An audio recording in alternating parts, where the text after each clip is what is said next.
Okay, we'll go ahead and get started. Welcome everyone to our webinar, Do You Know Your Numbers, with Cyndia Rivera of Family Finances Redesigned and Michael Singh of Singh Insurance and Financial Services. A couple quick housekeeping notes before I fully introduce our speakers. This is going to be a very interactive session, so any questions that you have for Michael and Cyndia, please put them in either the Q&A section or in the chat, and we'll go ahead and ask those for you. To introduce our speakers, Cyndia Rivera is the owner of Family Finances Redesigned and is passionate about helping families change their financial legacy. Her mission is to empower individuals and couples on how to manage their finances with confidence and reduce stress. Cyndia has helped many families find financial freedom by coaching them on how to create a spending plan, save money, and pay down debt while enjoying life with their loved ones. Cyndia has taken Dave Ramsey's Financial Coach Master Training. She is a certified professional financial coach and is currently studying to become an accredited financial counselor.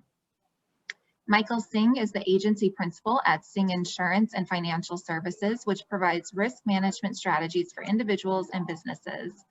As a proud member of the community for many years, Michael understands the needs of his clients across Florida. His personalized service covers many solutions for life, auto, home, and business insurance. Michael takes great pride in educating his clients about risks and listening carefully to their needs. His goal is to help customers purchase the insurance coverage that best meets their needs. Ladies and gentlemen, Cyndia and Michael. Hello, everyone. It's great to be here this morning. Thank you, Amanda. Hello. Good morning, everyone. Thank you for joining us today. One of the things that we wanted to talk about in the beginning is we're looking to have a conversation, so we're not trying to be very formal with this. Our goal is to provide some information in regards to what your numbers are, for home insurance and just overall credit, good credit that Cyndia helps with. But it's a conversation. So if you guys have any questions, please feel free to type it in the box, and we'll be able to answer those questions hopefully live for you guys. Cyndia, I'm going to go ahead and get it started. There's two questions that I do have for you here.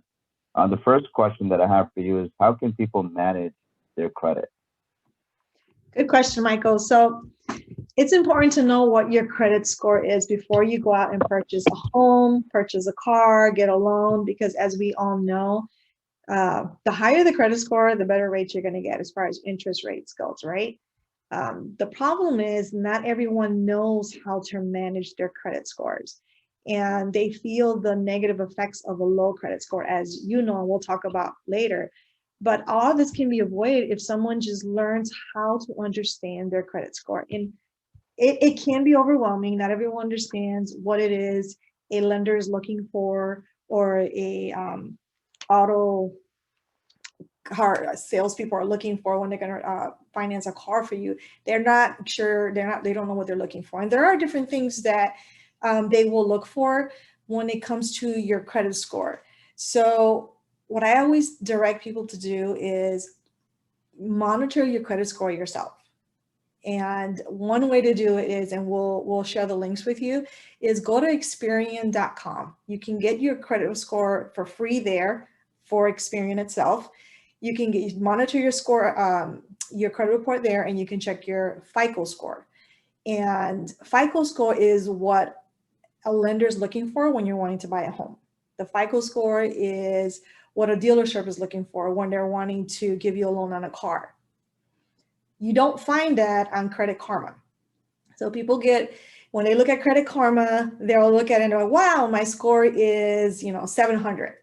But then when they go to a lender may say, your score is only 650, and there's a big shocker for them. It's like, what? But Credit Karma says this. Credit Karma is a Vantage score. It is not your FICO score. It is more of an educational score. So I always tell people, ignore what Credit Karma says as far as the score that's on there. Credit Karma is good to monitor your TransUnion report and your Equifax report, because they're also your credit reports. So you can get it for free on Credit Karma. You have the app, look at it. It lets you know if there's any kind of fraudulent activity going on, things like that. And it's good to have. Experian will do the same thing, but Experian will actually show you your FICO score. Experian also gives you a 7-day trial for $1, and you can get all 3 credit reports and all 3 FICO scores. When you're going to buy a home, a lender is going to take your middle score. So all three credit reports are not going to have the same FICO score. They're going to vary because it all depends on what's being reported. So you may have a Capital One credit card. Capital One may report only to Equifax and Experian and not to TransUnion. So that'll make a difference as far as what your credit score is going to be. But it's up to you as the consumer to monitor your credit report, look at your credit scores, and see where you're at. Another good link to go to, a website to go to, is annualcreditreport.com. Check that one. You can check that every year. You can check that every quarter. You'll see all three credit reports there. And then, so that's one way to start managing your report. That's the very first step, is pull your credit report. When was the last time you actually looked at your credit report? When was the last time that you looked at your credit score? That is extremely important, because when you go to ask if you can buy a home, that's what they're going to do. They're going to pull your credit report. If your credit report needs work, look to see what's causing that score. Like, if your score is low, it's not where it's supposed to be in order for you to be able to buy a home, a car, or get a loan, whatever it is that you're trying to do. What is causing that low score? If you study the report, you'll see is it maybe you're making late payments? Maybe you have a student loan that you're making late payments on. Not that it's on deferment. If it's on deferment, it's not going to affect you. But if you're making late payments, that's hurting your score right there. So making on-time payments is really important. Are there debt collections? Are there charge-offs on there? What do you need to do to fix those? You can do, the consumer can do this. The problem is that they don't know where to start. And so what happens is they will hire a credit repair agency. They will pay lots of money to a credit repair agency. And that credit repair agency may be able to help you, maybe not, right? Because they cannot promise you 100% that they're going to increase that score. They're going to do what you as the consumer can do. That's what I like to educate clients on, is that you can do this. It's overwhelming because you don't know what to do, but it's really not that hard. So look to see what is causing that negative credit score or that low score, and what do you need to work on? How do you reach out to these collection agencies, or what do you need to fix so that score goes up? Or it may tell you on your report that you just don't have enough credit, and you may need to do something else to get more credit. So it's going to help you in the long run. So you want to be able to clean up your credit as much as possible before you go shopping for your first home or your next home. And you can do this all by yourself without paying a credit repair company. So put yourself in a great position before you get that pre-approval letter from a lender. Because I'll tell you, if you do that, they're going to love you for it. The realtor is going to love you.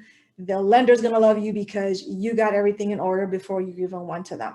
It's really, really important that you as a consumer check your credit report either quarterly or annually. Make sure there's no fraudulent activity, because that is going to hurt your credit report, your credit score. And it could take a while before you can get that off of your credit. So those are my tips as far as how to best manage your credit score. Got it. Cyndia, that was really, really good information there. Can you help people? I know you're saying people can do it themselves, but can you help people? All the processes that you just talked about can be kind of overwhelming for some people, especially since they may have never done it before. Do you offer services where you can actually help, maybe for the people that need some hand holding, can you help them do that process? Definitely. I am a big believer in educating. I really believe that if that's something that you can do yourself, then I'm willing to help and teach you how to do it. So like I said, credit repair companies will do what you very well can do, and they will charge you a lot of money to do it. Now there are a few of them that are good and they're honest and they will help you, and there's some that are a little sketchy. So you have to be really careful. But I am a credit improvement coach as well. So what I do is I will sit with a client, and in a session, I will go from very beginning to the end and explain what is a credit report, what is it our credit reports, credit bureaus are looking for in order for them to even give you a score. So in order for you to get a score, you got to have debt, but you got to have debt that you manage wisely. So it's not about I have debt and I can just do whatever I want. No, you have to manage it wisely in order for you to have a good credit score. So we go through all of that. We look at all their accounts. How many accounts do they have? Do they have enough as far as what they're looking for in the credit bureaus? What's negative on there? Is there collections on there? How do we work on reaching out to these debt collectors? How do we negotiate with them? Because there's ways to negotiate, there are ways to settle with them. So we go through all of that in a session, and I actually tell them what letters they can send out to the credit bureaus or to the collectors. And then I follow up with an email with everything we've talked about. They have an action plan already there. They have the letters that they need to send out to the collection agencies or to the credit bureaus so they can get started on working on their credit. Got it. Most people that you help through this process, Cyndia, are they excited for to say, hey, Cyndia, I just want you to handle it. There's some things that I can do myself, but I don't really like doing. I can name a couple different things, but for most people that you talk about, all the stuff that you just talked about, because sounds very detailed, and there's a lot of follow-up work, and there's a lot of letters involved. Is it kind of like a weight off their shoulders? When you're talking to your clients, is that how you feel when you help them with this process? Oh, most definitely. So when I talk to someone who is looking to improve their credit report, their credit scores, they're overwhelmed, they're stressed, they're possibly like, I really want to buy a house. I've been wanting to buy a house for the last X amount of years. I haven't been able to because of this, and this is what's happened. We'll talk about what's actually caused it.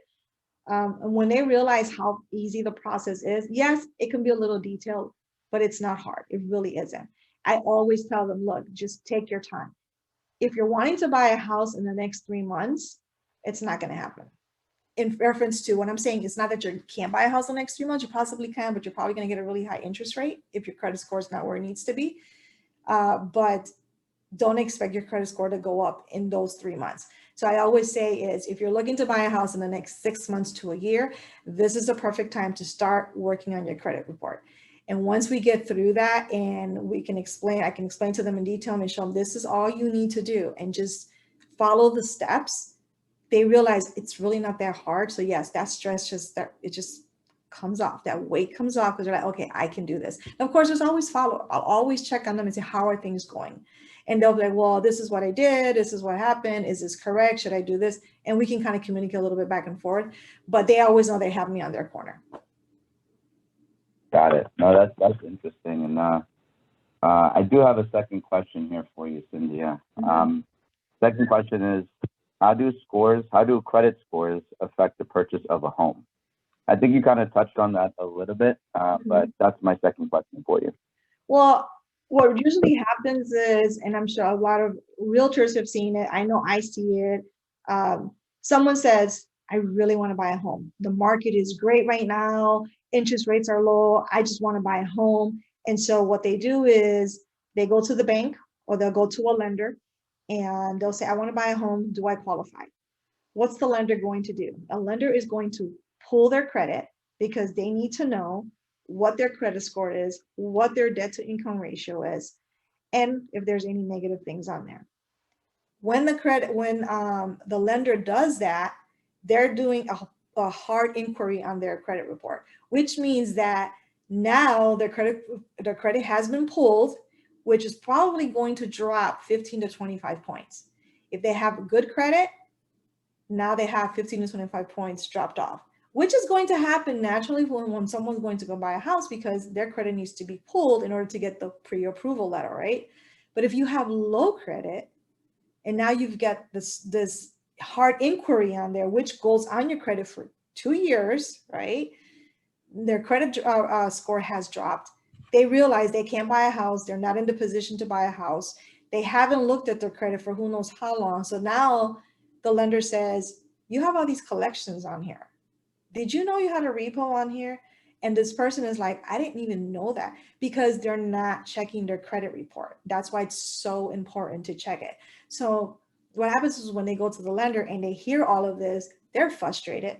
They're disappointed because they thought they could go buy a home and they can't now. So now they have to start the process of, okay, I need to fix mine. That's when I usually see them. That's when they come to me because they're like, I just went to try and buy a house and I can't because my score is not where it needs to be. I have all this stuff in collections I didn't realize that I needed to have. And there may not even be something in collection. It may be that they have a few late payments. A lender doesn't want to see that. because they want to make sure that you can keep the home. They don't want you to lose the home. And so they see you as a risk factor. And that's why it's so important to follow up on that. So it affects you in the purchase of a home because they want to make sure that the credit is good. You don't have a lot of debt there. Your debt to income ratio is where it needs to be. And that you don't have all those negative accounts lingering that need to be taken care of because you are seen as, I don't know if we can trust you with that. So I always recommend is do the work. Know what you need to do to either increase your score, rebuild your credit, fix what needs to be fixed on your report before you go and get that credit pulled. If you know what your numbers should be and it's not where it needs to be, do the work before you actually go to that lender and get that pre-approval, because it will affect your interest rates. And not only that, as we're going to go into now, Michael, it does affect when someone is shopping for home insurance, correct? Yes, it does. Yes, it does. So yeah, how does it yeah, absolutely. So with the credit scores, the insurance companies look at what's called an insurance score, which is a credit-based score. When you're looking for homeowners insurance or auto insurance, it's one of the primary factors in rating a policy. So if we just focus on homeowners insurance just for a moment, on top of all the things that you've mentioned, the creditors are looking for, are they able to pay these loans back? Have they been late? How much debt they have? That can also equate to them having higher homeowners insurance, especially right now, Florida, we're top 5 in the United States for insurance rates. So we have the highest premiums, one of the highest premiums in out of all of the 50 states. We also we're number 1 or number 2 now on the list of insurance fraud. Okay.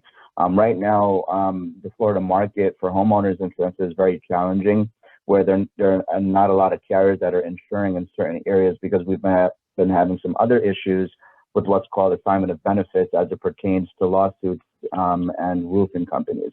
On top of that, now what I'm seeing is people getting rejected simply before the company looks at anything else. If they have a bad insurance score, the companies may just completely walk away from it saying, hey, we don't want to take this risk at all, meaning that the company will not offer any insurance. So right now, out of 13 companies that I have, 12 of them use an insurance score and 1 of them don't use an insurance score. So if I have a client, sometimes, they may be in a situation where they may need help getting their credit back to a better place. They realize, that hey, there's some things that we need to work on. I have one market that does not look at the insurance score, but I would say sometimes I've seen premiums as high as 100% higher after the insurance scores have been ran. It's simply because the person has bad credit, that they're paying, sometimes double what they could have paid with someone that has good credit. So it's a factor. Michael, yeah, go ahead. Can a person be denied? I mean, can a person just not get any type of insurance if their credit score is not good? So let's just focus on homeowners insurance for a moment. So homeowners insurance specifically, I do have one carrier that I know of that will not write the policy if the person does not have a good insurance score. So it's very rare that you see that.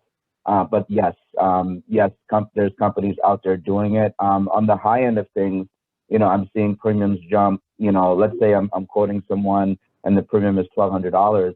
After running the insurance score, the premium could be $2,500 to $2,600. So so that's not a way of saying, hey, we're not going to write it, but we're going to increase it so much that it may be unaffordable, or you're not going to want to take it from us to begin with. Because generally, in the eyes of the insurance company, people that have bad insurance scores, because with the insurance company, they're using this data to realize what risk the company has to pay off on a claim, right? So the insurance companies are in the business to make money. So they want to be able to insure good risk. That way they can keep the premiums lower.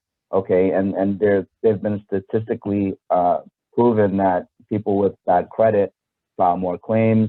They may not take care of their homes as much, and just so on and so forth. So those people pay significantly higher for home insurance and for auto insurance. So kind of switch it around just a little bit. The rating is different between all of the companies. Okay, and one of the questions that I get more frequently is, when I'm pulling this insurance score, like you mentioned before, when you're looking for a mortgage or you're looking for a car loan, it's a hard hit on your credit, So when you're shopping for homeowners insurance or auto insurance, so it is a soft inquiry, okay? So it does not affect your credit. It doesn't, you don't see it, it doesn't drop your score, but it does give, and it's because it's a soft inquiry, it's not going into a full depth analysis as if you were looking for a mortgage or auto loan. But focusing back on auto insurance, I haven't seen auto insurance companies decline someone. However, I've seen that the rates are significantly higher with people that have bad credit. As a matter of fact, I do have one. Will they tell them one that? time? Will they tell them that their auto insurance premiums have gone up due to the credit? So there's a threshold in Florida, and I don't know exactly what that threshold is. So according to the FCRA, you have to, if it's below a certain threshold, the company is required by law to send a letter, okay, saying you have, and it comes from a company called LexisNexis, okay? Mm-hmm. So there's a couple different reports that are ran. The company runs the insurance score. They run what's called a CLUE report, and for properties, they run what's called an A+ report. So, and that's how they gather their information to look at a list to say how many claims have been here, what does the insurance look like, and if you fall underneath a certain threshold, it's required by law that the company send them a mailer saying, you have been your rates have been negatively impacted by this, okay? These are the reasons why, and they give a reference number. So yes, the companies do inform them if it's below a certain threshold. Now, on the flip side of things, if you have a good insurance score, then there's nothing, legally that has to be sent out to the client in regards to that. And since I'm on that same train of thought, one of the things that I advise my clients with, which they don't know, is let's say that I go to you, Cyndia, and I have bad credit, and you're helping me out. So I'm a year in this thing, or a year and a half, 2 years now, and my credit score jumped from a 550 to, let's say, a 750. So now I have a higher credit. So let's say you've assumed that you've kept your same auto and homeowners insurance company. Most people don't know that they can reach out to their homeowners or auto insurance company 30 days prior to the renewal and have them run their insurance score again, and they would drop the premiums depending on if that score is better or worse. Now, it can happen negatively as well. Like let's say that you had a better score when you first got the insurance, but now you tell them to run it again 30 days prior to your renewal, it can be higher. But let's just assume that you have better credit now, and now you go back to the insurance company and say, hey, I want you guys to run my score again. And if it is lower, you can drop your rates. And I've seen people get rate reductions of up to 60% sometimes. And it's a simple letter that we send into the company if they decide to keep the company that they're with. And it's in all of the writing, the 60 pages that you get from your insurance that everybody reads, yeah. Right? So it's definitely there. But I'm here to tell people, hey, if you like the carrier that you're with, or your agent should let you know that you can get a premium reduction if you feel that, your credit has gotten better. So I have two questions on that train of thought. So first of all, when your insurance is going to be renewed, your homeowner's insurance is about to be renewed, they will not run it again. They'll just send you a renewal unless you ask them to run your insurance score? In most cases, yes. Okay. And it really all depends on the company. Some companies do random checks at 2 to 4 years, and then they change those guidelines from time to time. So I want to say, on top of everything else in regards to the rating factors, when we focus just on homeowners insurance, I would say most of the companies don't do it. And you would have to inquire, you would have to actually, call them or send them a letter saying, hey, I want you guys to check my score again. But it has to be at least 30 days prior to the renewal. So you can't come, 5 days or 10 days when, up to the renewal, they won't run it. It has to be at least 30 days. So a good rule of thumb is to do it as soon as the policy renews, which should be, depending on the company, 45 to 60 days. That would be a good time to trigger, hey, if my credit score got better, let's go ahead and submit a letter to the company and see if I can get a reduction on rates. Okay. And then what if it's like, for example, my husband and I both own the home and we're going for insurance. Whose credit do you go off of? That's a really good question, actually. So Some companies, so let's just focus on homeowners insurance again, because the rating is kind of different for auto insurance and life insurance, and but let's just focus on homeowners insurance. So some companies will rate the first named insured. So if you're husband and wife, and we put the husband first, and the husband has better credit, then they'll rate it on the husband's credit, and vice versa. If we put the the spouse first, the wife, then they would base it on the wife's credit. Some companies take a median of the two. Okay, so they'll take the husband and the wife, and they'll calculate it, and then they'll give you the median score. Okay, and some companies will take the husband and wife, calculate it, and just use the higher score of the two, right? So it really all depends on the company. Most companies that I've seen over the past couple of years simply just rate it where, who's ever named insured, which is the first person, they'll rate it based upon that person's credit. Again, if we're talking about home insurance. If we're talking about auto insurance, most of the carriers will rate it on an average of the two, okay? And some carriers will just rate it on just the first name insured again. So it really depends on the company. Now, you don't have to do like with the homeowners 30 days before, have them run the insurance the same. Do you do the same with the auto? Have them run it again? Yes. Oh. Yes. Good to know. Good to know. I learn every time. Yeah. So that's definitely a good. And another thing is when you look for insurance, okay, let's focus on auto insurance again for a moment. Mm-hmm. Let's just say you call Geico. Okay, Geico has two companies, generally speaking. They have what's called a preferred company, and they have what's called an indemnity company. Okay, what most people don't realize is that so the indemnity companies more likely those people have lower limits of liability. Which means that basically they have low coverages. They may have bad insurance scores. They're a higher risk to the insurance company, so they put them in what's called the indemnity business. So those people actually end up paying sometimes 30 to 40 to 50% more, okay, than people that are in the preferred book. So one of the big things for auto insurance is by simply increasing your credit score, you can move over from an indemnity company to a preferred company within the same book of business, if that makes sense. Because to the general person, Geico is Geico, right? But to an insurance agent, Geico is not just Geico. We have Geico, Geico Property Casualty Company. We have Geico Indemnity Company, and depending on where they place that business, again, simply by having a low insurance score, you may not qualify for their preferred company. So they'll automatically put you in their indemnity company, which means you're going to be paying more for insurance, basically. Oh, wow. Wow. Okay. Do you have any questions so far as we're going on? No? I haven't had anything come across. We did have some people join a little late. So just as a reminder, if you have any questions for Michael and Cyndia, go ahead and put them in the chat or in the Q&A section. Awesome. So talking now about auto insurance, Michael, a lot of us, and I'm switching gears just a little bit, and because we've talked about this before in reference to adding adult children to our insurance companies, auto insurance. What are your thoughts on that? Well, it really all depends. Some people, here's the thing with that, so most of everyone's liabilities fall inside of the auto insurance. What I mean by that is, Florida, just because the way our laws are written, we're in a very litigious state.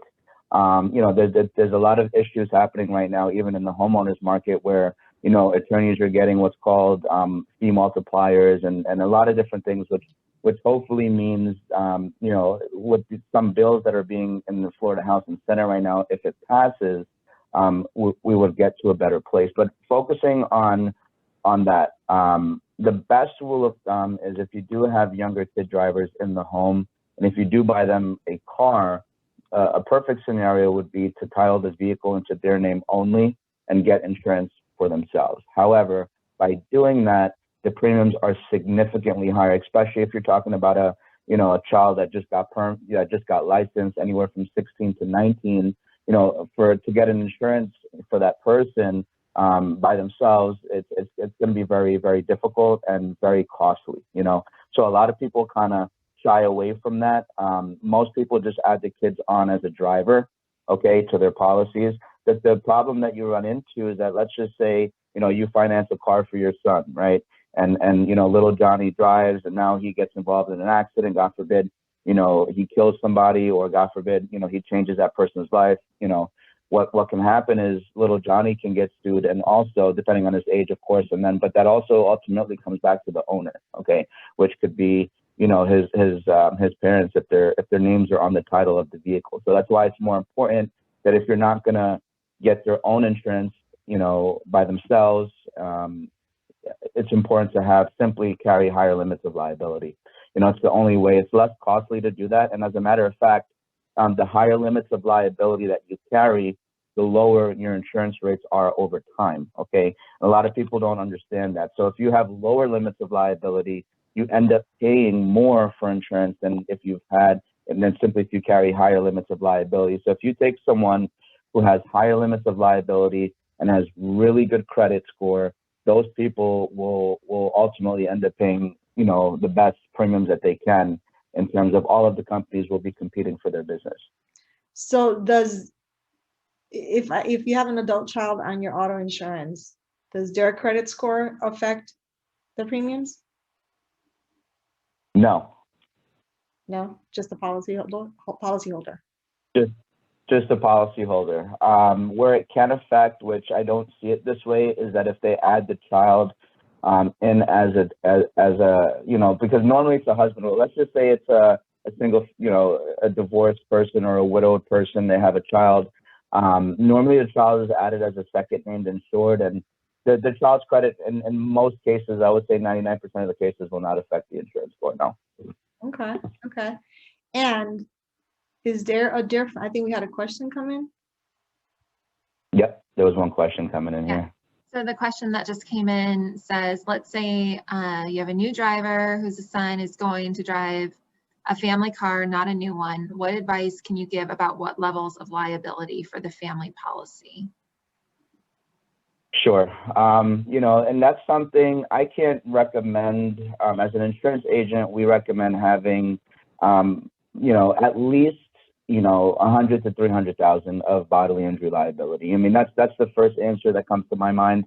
As a matter of fact, if you take someone that carries 100, 300 in liability and put that next to somebody that carries 10, 20 of liability, the person paying 100, 300 over time will ultimately pay less, and they're going to be insured for more. So I would say no less than 100, 300.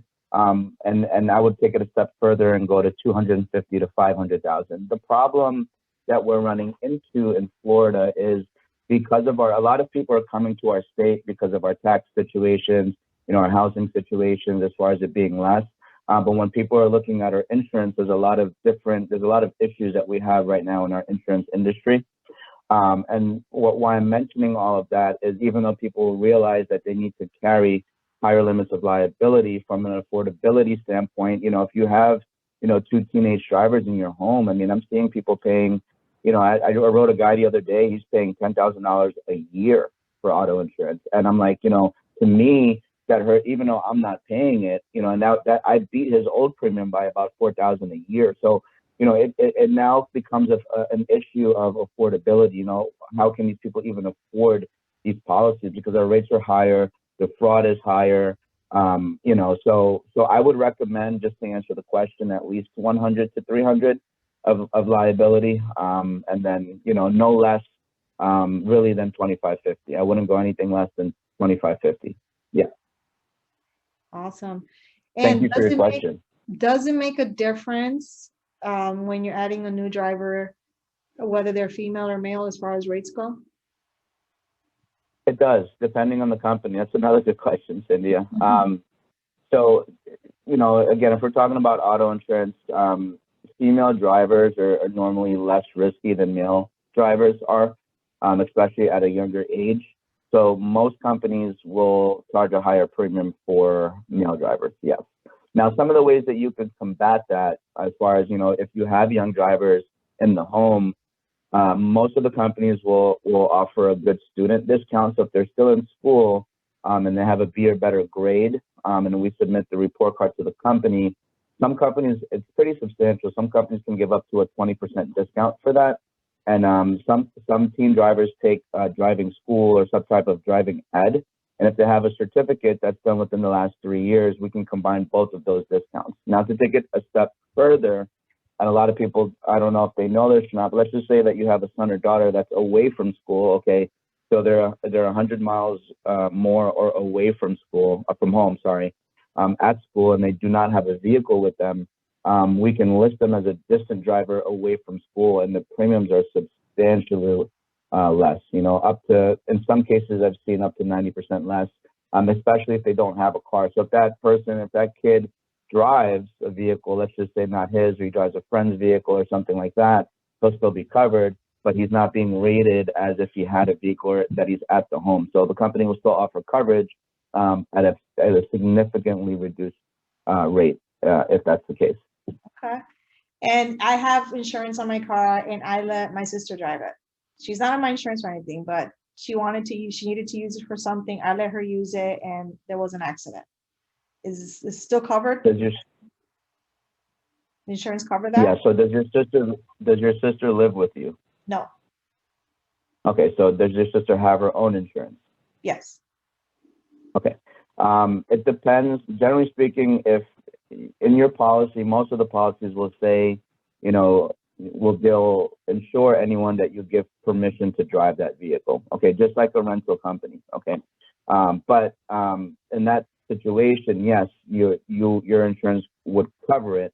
If your sister also has insurance, the companies may go at it at a 50-50, really all depending on how they're going to handle that claim and really what the circumstances of the claim is. To answer your question, yes, there would be coverage, even let's say your sister did not have insurance, but if she does have insurance, there may be a subrogation process that happens there. But in either which way, it would be covered depending up to the policy limits, depending on the situation. Oh, okay. Good to know. Good to know. So we talked about, you know, how low credit scores can affect both home insurance and auto insurance, right? We talked about how the different companies can work different ways. They can go with both credit, like if there's two of us, like me and my husband, they'll look at both credit scores, possibly at the middle of that, or they may go with the better credit score and all of that. We talked about that on both situations. We should contact them if we know our insurance score has increased at least 30 days before, so they can run our insurance score again, right? And that doesn't hit our credit score because it's like a soft pull, correct? That's correct. Okay. So when is the best time to shop for homeowners insurance? I mean, I know when you first buy a house, you have to get your homeowners insurance, so you have to shop for it right then and there. And usually a realtor will help you with that. But you've already been in the house for a year or so. What should you do? I mean, should they shop for home insurance every year and see if they get a better quote? What's your advice on that? So the way that the Florida market is right now, just focusing, because I don't want to talk about, I just want to kind of concise it and let's just talk about the Florida market right now, because I think that's what's going to hit us all at home the most. But let's just focus on that. I would say most of the times what I see out there is people, you know, just at the end of the transaction, we need to get to insurance, right? So they just go, you know, to the first person or whatever the case may be, you know, the realtor finds them someone. I would say it's a good idea to shop that policy. I would say on an annual basis, because right now, some companies are taking significant increases. I've seen an increase the other day for 115%, you know, 120%, 130%.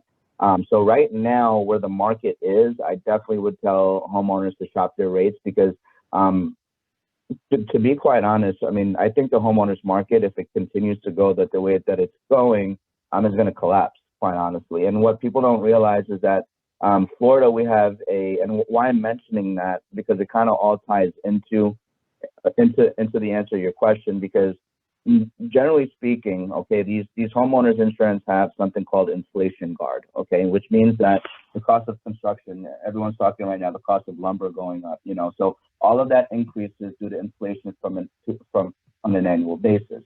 Most of the companies have what's called an inflation guard, which basically they'll increase they'll increase the coverages on your policy by 3% to keep in pace with inflation. Okay, so why I'm saying that is on top of any changes that the company can have premium wise, there's also an increase in just simply by the company increasing their coverages. So when you take a look at your homeowner's insurance increase, they'll have two lines, one due to coverage increases, and then the other one doing two increases that were approved and accepted from the Florida Insurance Department, basically, because all that has to get filed through the department. Okay.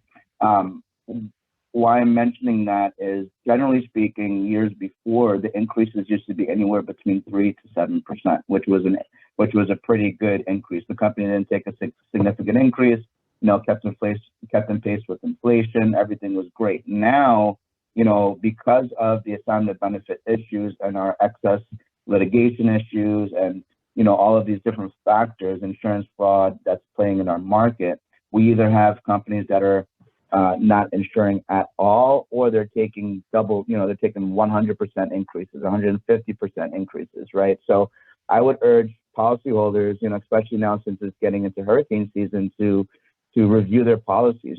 Most people, when Hurricane Irma came in 2017, found out they had to pay, $7,000 to $8,000 to $9,000 of a deductible before the insurance company would pay out. So it's a good idea for them to be able to look at that. And at this point, I would say shop it every year.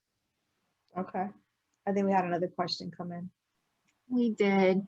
Would you suggest that all drivers do the driver's education course, not only to lower the insurance costs, but review driver's skills? If I understand the question correctly, was it, because I can't see it here, so is it a good idea that all drivers do the driving course? Am I understanding that correctly? Yeah, that's how I'm understanding it. The drivers. Okay. Go ahead. No, you're right. That's I was confirming that. Okay. So basically, if you're if you're not a teen driver or not in school, most of the companies stop the good student discount at age 25 or 26. Okay, so if you're 27, 28, really all the way up to about 55-ish, depending on the company, 55 to 60, that age range does not really have any additional discount to do a course. Now, you can do a course, but it's not going to help the insurance rates. I don't recommend that you do that unless you feel that you need to have better training, right? So, but other than that, it's going to only affect kids that are in school, generally speaking, up to the age of 25. Okay, and then again, it comes in again on the back end because insurance rates start to go up again as you age. So that those rates will start affecting you somewhere in around the age of 70. Okay, 70 or 71. So you're going to start to see that the rates at that age, at 70 or 71, start to get substantially higher. Where now these people can take I know AARP offers what's called a defensive driving course. AAA offers some type of similar course. Some of them are done completely online. They're an hour. And then you get, generally speaking, it's about a 3 to 5% discount. So to answer the question, it's not going to make sense for everyone to do it. But if you fall in those categories, then yes. So my teenage son, it would be a really good idea for him to take the course. It could be, and depending on the carrier. So one of the things that, some carriers, again, it's best to check with the carrier that you with to call them to say, hey, my son is going to take this driving course. Can you let me know, what that discount looks like? Because some carriers are weighted heavier than other carriers. It's just how they do their rating, and the ratings become very complex depending on depending on the company, and it changes from company to company to company because all these companies have their own underwriting guidelines and all these different factors that are used. So I would say yes, it'll always help save money, but how much, I would suggest that you call the company or the agent, if you have an agent like myself, and ask the question to see if it's worth going through the motions. Okay. Now going to what you were saying, you're an agent for homeowners insurance, auto insurance, and all. So if I have insurance with you, say homeowners insurance, my insurance is I have to renew in the next 30 days. Do you automatically go and look for insurance for us, or do I have to talk to you and say, hey, Michael, my insurance is up in 30 days. Can you look around and see if we can get a better deal? So it depends on if the agent is proactive or reactive. So I have a lot of differentiating views on this, and so does a lot of people in the business. Okay, so let's say you're an agency and you're managing 10,000 policies. It's near impossible to reach out to every single person unless you have a team of people. There. Now, there's certain triggers that we have as an agency to say, okay, if the premium is within 10%, it triggers a, hey, we need to call these people to see, what we can do to help them. But right now, it seems like all of the carriers are just taking a significant increase. And when you shop that with your increase, you're seeing that even that the company has taken a significant increase, it's better that you stay where you are in most cases. So it's really hard to tell, Cyndia, and it's not an answer that I can say definite. It really all depends. I know for sure if you're dealing with one of the big box companies like a Geico or you're dealing with a USAA, they're not going to call you at all. You're going to have to initiate that phone call. That's why, when we take it back more of a local level, even though I represent these bigger companies, I always feel that people should shop for insurance only to a period where they need an agent to help them complete the process, make advice, let them know how things work. Mm-hmm. I find that when people work with an agent such as myself, we're able to get them better premiums, better coverages. It works out better for them versus, them buying insurance on their own, most of the time. And that's why I believe in doing what I do is not only, that people need the insurance, but they need someone to help them navigate through that process. And even coming back to why we're even having this discussion about the insurance score, the insurance score has been around since the 1990s. So, I was talking to you guys about this before we started the webinar, but it's been around for almost 30 years, which a lot of people are not realizing, and inside of the paperwork that they send you, they show you, and it's listed as to, people have negative accounts or you're past due 60 days. So I can't stress enough, if you are having credit issues, if you're having debt issues, not only is it going to affect your interest rates like you talked about, Cyndia, but, if people are in that boat, they should first come seek your help, but it's going to drastically reduce your insurance rates. Sometimes I've seen cases by 100%. So it's not something, that it should be taken lightly. People should, should recognize that there is, if they have bad credit, to, how can we fix that, and then how can we, help them overall. So the credit score ties in, I would say, to almost 40 or 50% of the rating before they even look at anything else. Look at where you live, look at what cars you drive, how old you are. The insurance score is very, very, very important. Yeah, it is important because, as I've told you before I met you, I had no idea about that. I had no idea that your credit score can affect homeowners and auto insurance. I was like really surprising to me. And so it's really important that we take care of it is our responsibility. It's my responsibility to look at my credit, pull my credit myself. It does not hurt you when you look at your credit score at all, because it's your credit score. It hurts when someone else does. So if you go to a lender, you go to a dealership, you go to a bank, and they pull your credit, now you're going to see your score decrease for the next 30 days or so because of that. It will go up. Yeah, it will. But it will, that hard inquiry is going to stay there for 2 years. And so I always say is, monitor your credit, look at it, work on it. You can do it. Seek help if you can't do it. There's people who will help you. I'm here to help you if you need it. But it's good information. It's great to know, because what also happens is some people may work their credit score for a little bit just to get the house, just so they can get that house. They get the house and then it's like, oh, whatever, with my credit, I already got what I wanted. Not realizing it, a year from now, you're going to have to renew your homeowners insurance. And if your credit has dropped, your score has dropped, well, now your premium is possibly going to increase, and so is your auto insurance. So you don't want that to happen. You want to stay on top of it, make sure that you're, checking everything, make sure there's no fraudulent activity going on. Just work on it. It's your credit. No one's going to take care of it but you. No one's going to say, hey, you need to work on this, and no one's going to look out for you but yourself. And it's not as hard as you think. So thank you so much, Michael. This has been great. I think we've gotten some really good. one thing I do want to ask, because I wanted to ask and I forgot about it. So you did touch on how the insurance rates have gone up, home insurance. Because I know I reached out to you, Michael, my insurance practically doubled on me. And you've been talking about inflation and everything. Do you think that at some point it's going to go back down? Because it is crazy right now, the rates of home insurance. So I'm here to tell you, if you think it's crazy right now, your next 2 renewals are going to be worse. Okay.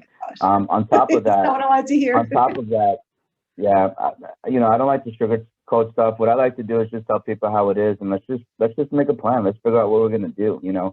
Right now, what's happening is Florida. We just really quickly to touch on this. Florida, we have a company called Citizens. Not sure if anyone is familiar with Citizens, but they're a takeout company, and it's an insurance company owned by the state of Florida. So basically, we have access to Citizens to put them there. When I say them, put the client there if we can't find an insurance to either insure them, or the insurance premium could be significantly higher.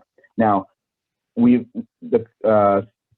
state of Florida doesn't want all of these people to have Citizens, so they actually want the carriers to kind of take these risks on. The problem with having so many policyholders and Citizens, last time I read the report, it was like they're getting 40 to 60,000 policies per month, which they don't want anything close to that. The problem is that if that company goes belly up, let's say we have a hurricane season that's coming now, let's say we have a very bad hurricane season and that company files for bankruptcy, okay, what the state of Florida, the Citizens, most of the people don't know is that if that company goes belly up, the state of Florida, the Citizens have to pay for that, okay? So and it's funded by our tax dollars, number one, but we're gonna also have an additional tax on top of us if that company becomes bankrupt or insolvent, which is on top of the premium increases, on top of any tax increases that we may see. So it is a big issue there. So I just want people to be aware of that. Not a lot of people understand how Citizens work, and that it could be something that we may have to pay for. So our goal, our objective is to get policies away from Citizens and put them into admitted carriers. The problem is the admitted carriers, they don't want to write business right now because of the way our laws are written. And there's some bills right now. I can give you guys some information, anyone that wants to look at it, that are in Tallahassee are now looking to get passed. And even if they do get passed and implemented, it's going to take 2 to 3 years, from what the experts are saying, for the market to become more sustainable. So right now, it's just we don't have any market access. There's carriers that are just completely shut down in Lake County and Orange County, right? So those are that's kind of affects us the most. But those carriers are saying, hey, we're not taking any homes in this area. So even if you get 100% increase or 150% increase, there's nowhere else to put you because no one else is writing business, and it's getting worse and worse and worse. I just read an article this morning that there's going to be some 70,000 plus policies that are going to be coming up for non-renewal in the next couple of months, and those people who are going to be non-renewed are going to have to be looking for insurance, and most cases those people are going to end up spending 100 to 150% more on insurance if they can find a company that's willing to insure them. And that's again going back to that insurance score. Now I'm seeing companies that are because if they don't want to, they're not wanting to take on all of this business. But if you come at them and you already have a bad insurance score, they're probably not going to look at you, or the premiums are going to be, so high that it's just not going to make sense. And that's going to cause, other issues in the real estate market or the mortgage market where people it's a hot market, as you mentioned before. But, now if they can't get this insurance or the insurance is significantly higher, now we're running into DTI issues, right? That's the income issues. And that's something that I've been seeing quite a bit here, even though the real estate market is hot. The homeowners market is not matching that by any means. Yeah, definitely. Not the news I wanted to hear, but okay. But Michael, you've been a wealth of information, and we know we can always go to you if we need to compare our insurance rates, whether it's homeowners or auto insurance. Yeah, thank you. Yeah, no problem, Jeff. I appreciate you being here with us. Amanda, thank you so much for having us. Cyndia, you're a wealth of information as well. I mean, I think you're so passionate about what you do. It really shows in the way that you are, the way that you talk about it, and your willingness to help people. And I truly believe in what you do is really important for people, and it will affect them in all aspects of their life. So keep doing what you're doing, and we really appreciate you for the work that you do as well.